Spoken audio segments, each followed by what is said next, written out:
Good afternoon, dear children. So let us start with a new chapter, that is on verbs. Okay.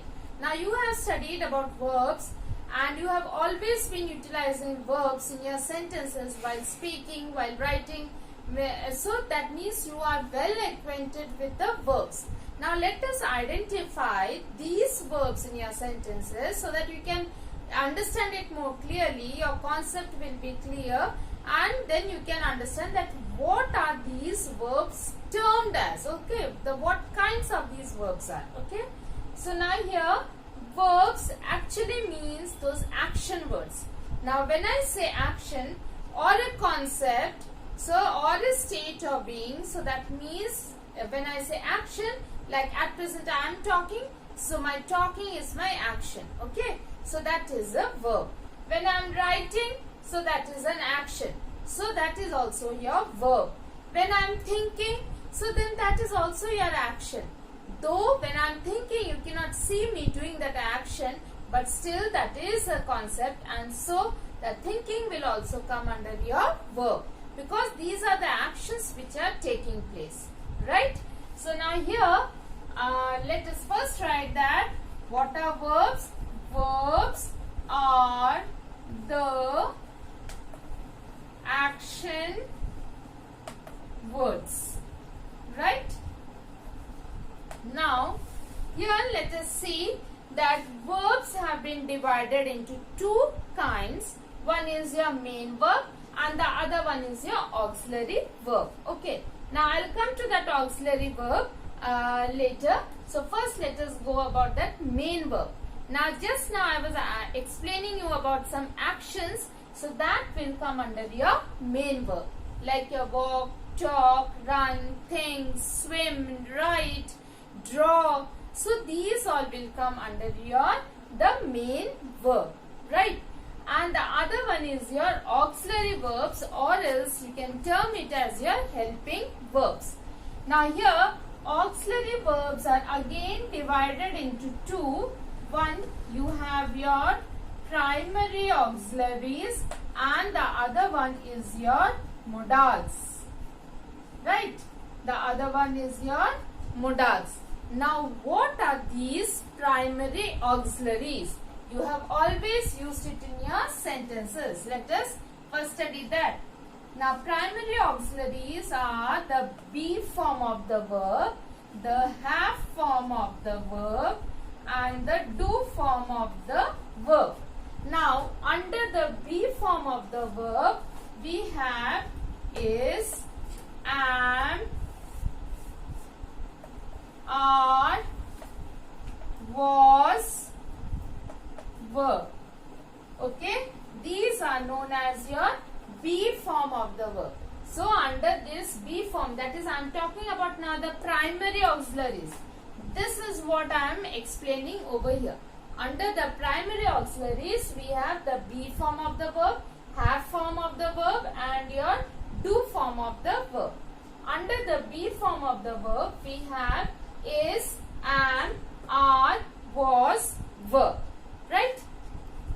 Then under the have form of the verb we have has, have, had. Right? Then under the do form of the verb we have do, does, did. Okay? Now some of them are used in your present tense, some are used in your past tense. Right?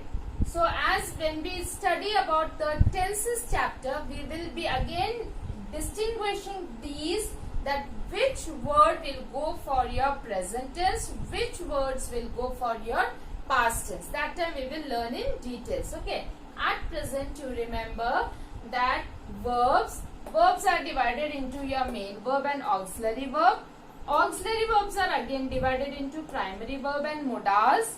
Now I am talking about the primary verbs. We have be form of the verb, have form of the verb and do form of the verb. Under the be form of the verb we have is, am, are, was, were. Under the have form of the verb we have has, have, had.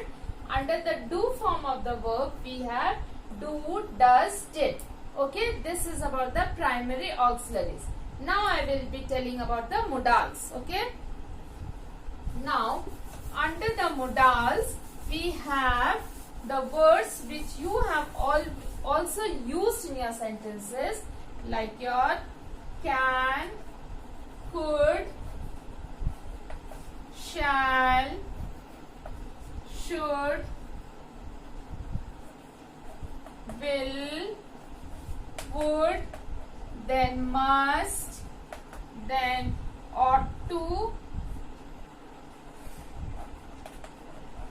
and many more are there. Okay. So if you remember, these words you have used in your sentences. So these words will come under your modals, whereas these are the primary verbs. So this is the difference between these two type of verbs. Now, these auxiliary verbs always help the main verb to frame a sentence. Now I'll show you how we take the help of the auxiliary, how the main verb takes the help of the auxiliary verb to frame a sentence. Okay. Now, suppose she is walking to school. Right? Now here you see is your auxiliary verb. That is the helping verb. It is helping whom? It is helping the main verb. This is your main verb. And this is your auxiliary verb. Right? So, is helping the main verb so that we can understand this sentence is taking, or this action is taking place in which tense. Okay? Like is shows us that this is in your present tense. When I use ing, that means it shows in your present continuous form. So we will be learning these all in details when we are doing tenses after the verbs we will be doing. Okay. So at present you understand that these auxiliary verbs are very important to understand a sentence, to understand the tense of a sentence. Now if I want to write in past tense, I will use she was walking to school. Right? Now you must have seen my she is also the same, my main verb is also the same, the rest of the words are also, this noun is also the same, this preposition is also the same. What has changed only is my auxiliary verb. Now this auxiliary verb was shows that my action is taking place in the past tense. Right? So that means these auxiliary verbs help us to identify the tenses of our action. So this is very important to understand our verbs or to understand our sentences. Right? So that means these auxiliary verbs are always helping the main verb. Now one more thing I would like to say is that auxiliary verbs can stand independently sometimes. Okay? It is not necessary that the auxiliary verbs will always take the help of the main verb, or the main verb will always take the help of the auxiliary verb. They themselves can stand independently also. Like if I write she is smart. Now here in this sentence I do not have any main verb. My auxiliary verb is only there, and by this I can even understand the meaning of the sentence. So she is smart. So the quality of that person is being told. Okay. So that means it is not necessary that auxiliary verbs always require the help of the main verb, or the main verbs always require the help of the auxiliary verbs. Now I will be giving you another sentence where the main verb is there and no auxiliary verb. She walks to school. Okay. Now in this sentence I do not have any auxiliary verb. I only have the main verb. So that means they themselves can stand independently without the help of each other. But most of the time they take the help of each other. Right, children? So I hope that you have understood till here. So please go through your chapter and then you can relate what has been explained over here today. Okay? So thank you and have a wonderful day.